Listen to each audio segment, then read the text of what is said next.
ചന്ദ്രമതിയെ സന്തോഷിപ്പിക്കാനായി ശ്രുതി പണം നൽകുമ്പോൾ രേവതിയെ അപമാനിക്കുന്ന ചന്ദ്രമതിയെ കാണിച്ചാണ് എപ്പിസോഡ് ആരംഭിക്കുന്നത്.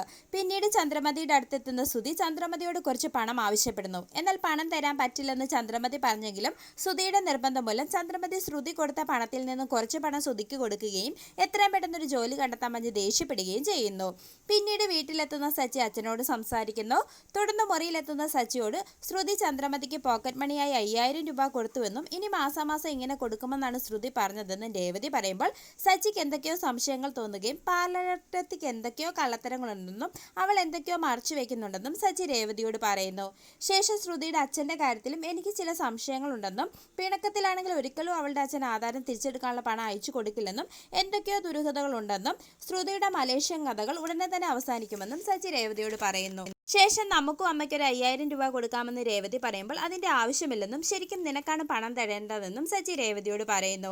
പിന്നീട് വയറുവേദനയെ തുടർന്ന് ബാത്റൂമിൽ പോകാനായി ചന്ദ്രമതി ശ്രീകാന്തിനെയും വശ്യനെയും വിളിച്ചിട്ട് അവർ വാതിൽ തുറക്കാതെ വരുന്നതോടെ ചന്ദ്രമതി രവീന്ദ്രനെയും കൂട്ടി ശ്രുതിയുടെയും മുറിയുടെ വാതിലിൽ മുട്ടിയെങ്കിലും അവരും എഴുന്നേക്കാതെ വരുന്നു. ശേഷം സച്ചിനെ വിളിക്കാൻ ഒരുങ്ങുന്ന ചന്ദ്രമതിയോട് ജോലി ചെയ്ത് ക്ഷീണിച്ച് അവൻ ഉറങ്ങുകയായിരിക്കുമെന്നും നിന്നെ പുറത്തെ ബാത്റൂമിൽ കൊണ്ടുപോകാമെന്നും രവീന്ദ്രൻ പറയുന്നു.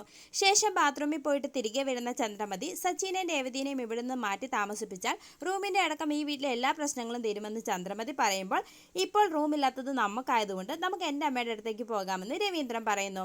തുടർന്ന് രവീന്ദ്രനോട് ദേഷ്യപ്പെടുന്ന ചന്ദ്രമതിയോട് സച്ചിനെയും രേവതിനെയും മാറ്റി താമസിപ്പിക്കുന്ന കാര്യം ഇനി നീ പറഞ്ഞാൽ നിന്നെ കൊണ്ട് ഞാൻ അമ്മയുടെ അടുത്തേക്ക് പോകുമെന്ന് രവീന്ദ്രൻ ചന്ദ്രമതിനെ ഭീഷണിപ്പെടുത്തുന്നു. പിന്നീട് ഭാമയുടെ അടുത്തേക്ക് എത്തുന്ന ചന്ദ്രമതി വശ്യനെ ശ്രുതിനെയും പുകഴ്ത്തിയും രേവതിയെ കുറ്റപ്പെടുത്തിയും സംസാരിക്കുന്നു.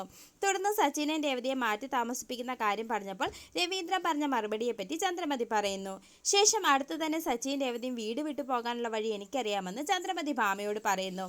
പിന്നീട് അടുക്കളയിലെത്തുന്ന ചന്ദ്രമതി പതിവ് പോലെ രേവതിയോട് ദേഷ്യപ്പെടുമ്പോൾ രേവതി ചന്ദ്രമതിക്ക് കണക്കിന് കൊടുക്കുന്നു. ശേഷം ആഹാരം കഴിക്കാൻ എത്തുന്ന ശ്രുതി എനിക്ക് ഇഡലി വേണ്ട എന്നും നീ പോയി ദോശ ഉണ്ടായിക്കൊണ്ട് വരാനും രേവതിയോട് പറയുന്നു. ഇതെല്ലാം മുകളിൽ നിന്നും ശ്രദ്ധിക്കുന്ന സച്ചിയെ കാണിച്ച് എപ്പിസോഡ് അവസാനിക്കുന്നു.